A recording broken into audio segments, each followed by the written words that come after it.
Perkenalkan, nama saya Sheila Rosa dengan NIM 2502 1010 41 37. Undang-Undang Dasar 1945 merupakan konstitusi dan dasar hukum tertinggi Negara Kesatuan Republik Indonesia yang menjadi sumber seluruh peraturan perundang-undangan. Setiap kebijakan pemerintah dan tindakan lembaga negara harus sesuai dengan Undang-Undang Dasar 1945 karena tidak boleh ada aturan yang bertentangan dengan UUD. Konstitusi ini merumuskan tujuan negara, prinsip penyelenggaraan negara, pemerintahan, serta norma dasar dalam kehidupan berbangsa dan bernegara.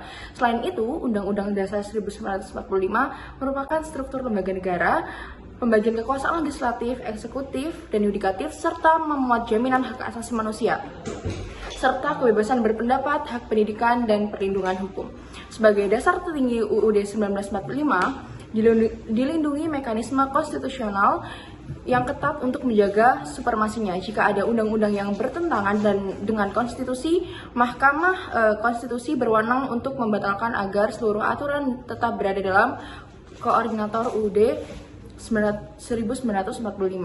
Perubahan terhadap UUD 1945 pun hanya dapat dilakukan oleh MPR melalui mekanisme khusus, menunjukkan pentingnya stabilitas konstitusi dalam kehubungan kehidupan bernegara. Dengan keberadaan UUD 1945, arah pembangunan nasional dan kebijakan pemerintah memiliki landasan yang kuat sehingga tatanan hukum dan keutuhan negara tetap terjaga.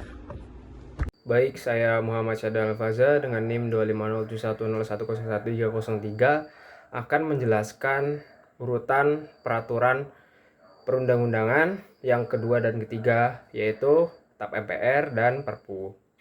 Ketetapan Majelis Permusyawaratan Rakyat TAP MPR menempati urutan kedua dalam hierarki perundang-undangan Indonesia setelah UUD 1945, sebagaimana diatur dalam pasal 7 ayat 1 Undang-Undang Nomor 12 Tahun 2011 tentang pembentukan peraturan perundang-undangan. TAP MPR merupakan produk hukum yang dikeluarkan oleh MPR untuk menetapkan garis-garis besar haluan negara atau bisa disingkat GBHN atau ketetapan strategis lainnya. Meskipun kewenangan ini telah berkurang pasca amandemen UUD 1945, sehingga hanya perlu untuk hal-hal tertentu seperti pemilihan presiden atau wakil presiden. TAP MPR bersifat mengikat dan lebih tinggi daripada undang-undang biasa, tetapi harus selaras dengan Undang-Undang 1945. Dan lanjut yang ketiga yaitu peraturan pemerintah, pengganti undang-undang atau bisa disingkat Perpu. Perpu berada pada urutan ketiga dalam hierarki perundang-undangan, sejajar atau sebagai bagian dari tingkat undang-undang, dan dikeluarkan oleh Presiden dalam keadaan darurat atau mendesak yang tidak dapat menunggu pembentukan UU melalui DPR. Perpu memiliki kekuatan hukum yang setara dengan undang-undang, tetapi harus disetujui oleh DPR pada sidang berikutnya agar tetap berlaku. Jika tidak disetujui, maka Perpu batal demi hukum. Contoh penggunaan Perpu sering terkait situasi krisis ekonomi atau keamanan nasional dengan hierarki di bawah TAP MPR dan Undang-Undang 1945. Perkenalkan, nama saya Kalisani Isa Azahra dengan akhiran NIM 1225 dan di sini saya akan menjelaskan terkait peraturan pemerintah. Jadi, peraturan pemerintah atau biasa disingkat dengan PP ini merupakan aturan yang dibuat oleh Presiden untuk menjalankan undang-undang. Nah, jadi dalam hierarki hukum di Indonesia menurut undang-undang pada nomor 12 tahun 2011, PP ini berada di bawah undang-undang tetapi di atas peraturan Presiden. Di mana artinya itu peraturan pemerintah ini tidak boleh bertentangan dengan undang-undang, tetapi menjadi dasar bagi peraturan presiden. Karena peraturan presiden ini berada di bawah peraturan pemerintah. Nah, fungsi utama dalam PP ini yaitu menjelaskan hal-hal dalam undang-undang yang masih bersifat umum, sehingga bisa diterapkan secara lebih jelas dan juga terarah. Nah, PP ini bisa mengatur berbagai kebijakan yang diperintahkan menurut undang-undang dan dapat memuat sanksi. Namun tidak dapat memuat sanksi pidana kecuali jika undang-undang ini memerintahkan secara langsung. Jadi, bedanya peraturan pemerintah dan juga peraturan presiden yaitu PP ini dipakai untuk mengatur hal penting atau strategis yang secara jelas diperintahkan oleh undang-undang, tetapi jika peraturan presiden ini hanya untuk hal teknis, operasional atau juga pelaksanaan peraturan pemerintah di dalam sehari-hari. Nah, jadi dengan kedudukannya, PP ini berperan penting untuk memastikan undang-undang dapat dijalankan dengan konsisten, jelas, dan juga sesuai dengan kerangka hukum yang berlaku. Terima kasih. Materi selanjutnya adalah tentang Perpres, yaitu Peraturan Presiden, yang merupakan salah satu instrumen penting dalam penyelenggaraan pemerintahan karena berfungsi menerjemahkan ketentuan undang-undang ke dalam kebijakan yang dapat langsung dilaksanakan. Melalui Perpres, Presiden dapat menetapkan arah pembangunan nasional, mempercepat program strategis, dan mengatur berbagai pelayanan publik agar manfaatnya dapat dirasakan oleh masyarakat secara nyata. Setiap Perpres harus disusun dengan memperhatikan nilai-nilai dasar yang terkandung dalam Undang-Undang Dasar Negara Republik Indonesia 1945, seperti penghormatan terhadap hak asasi manusia, keadilan sosial, kepastian hukum, transparansi, dan akuntabilitas. Dengan demikian, kebijakan yang dihasilkan tidak hanya bersifat administratif, tetapi juga mencerminkan komitmen negara untuk melindungi warganya dan mewujudkan kesejahteraan bersama. Pemahaman mengenai fungsi Perpres sangat penting karena peraturan ini memiliki pengaruh langsung terhadap kehidupan masyarakat, mulai dari pelayanan pendidikan, kesehatan, hingga tata kelola pemerintahan digital dan pemberdayaan ekonomi. Harmonisasi Perpres dengan peraturan yang lebih tinggi memastikan bahwa setiap kebijakan berjalan dalam satu sistem hukum yang konsisten dengan tidak menimbulkan pertentangan. Dengan memahami hubungan tersebut, masyarakat dapat melihat bagaimana prinsip-prinsip konstitusi bekerja dalam praktik pemerintahan sehari-hari. Kesadaran ini diharapkan mendorong partisipasi publik, meningkatkan literasi hukum, dan memperkuat kepercayaan masyarakat terhadap penyelenggaraan negara yang sejalan dengan cita-cita konstitusional bangsa.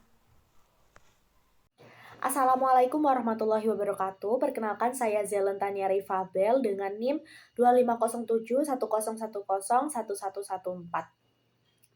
Pada kesempatan kali ini, saya akan membahas terkait hierarki peraturan perundang-undangan di Indonesia, termasuk peraturan daerah kabupaten atau kota yang telah diatur dalam Undang-Undang Nomor 12 Tahun 2011 yang dimulai dari Undang-Undang Dasar 1945 di puncak, lalu ketetapan MPR, UU PPPU, peraturan pemerintah, peraturan presiden, perda provinsi, dan juga perda kabupaten atau kota yang berada di urutan terbawah, yang artinya perda kabupaten atau kota ini tidak boleh bertentangan dengan peraturan di atasnya, tetapi bisa mengatur hal lebih khusus di daerahnya. Perkap atau peraturan bupati atau perkota, peraturan wali kota adalah peraturan di bawah peraturan daerah, kabupaten atau kota. Yang keduanya merupakan produk hukum daerah tingkat kabupaten atau kota.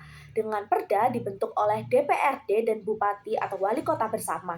Sedangkan perkap atau perkota dibuat oleh bupati atau wali kota sendiri sebagai turunan dari perda atau untuk mengatur teknis pelaksanaan pemerintahan daerah. Perda memiliki kedudukan lebih tinggi dan bisa membuat sanksi pidana, sementara perkap atau kota tidak bisa membuat sanksi pidana. Perbedaan utama yang bisa kita lihat pada pembentuk perda kabupaten atau kota, yakni DPRD kabupaten atau kota bersama bupati atau wali kota. Sedangkan perkap atau perkota, yakni bupati atau wali kota sebagai peraturan kepala daerah atau perkada.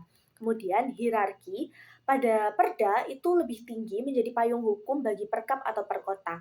Sedangkan perkap atau perkota itu lebih rendah mengatur teknis pelaksanaan perda atau urusan pemerintahan sehari-hari.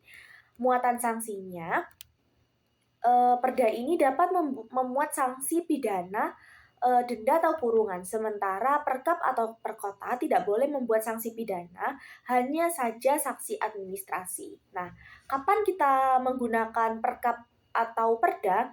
Kita menggunakan perkap atau perkota ini untuk hal-hal yang bersifat teknis, detail, atau mengatur mekanisme pelaksanaan yang tidak memerlukan pembentukan perda, seperti petunjuk pelaksanaan perda atau urusan rutin pemerintahan.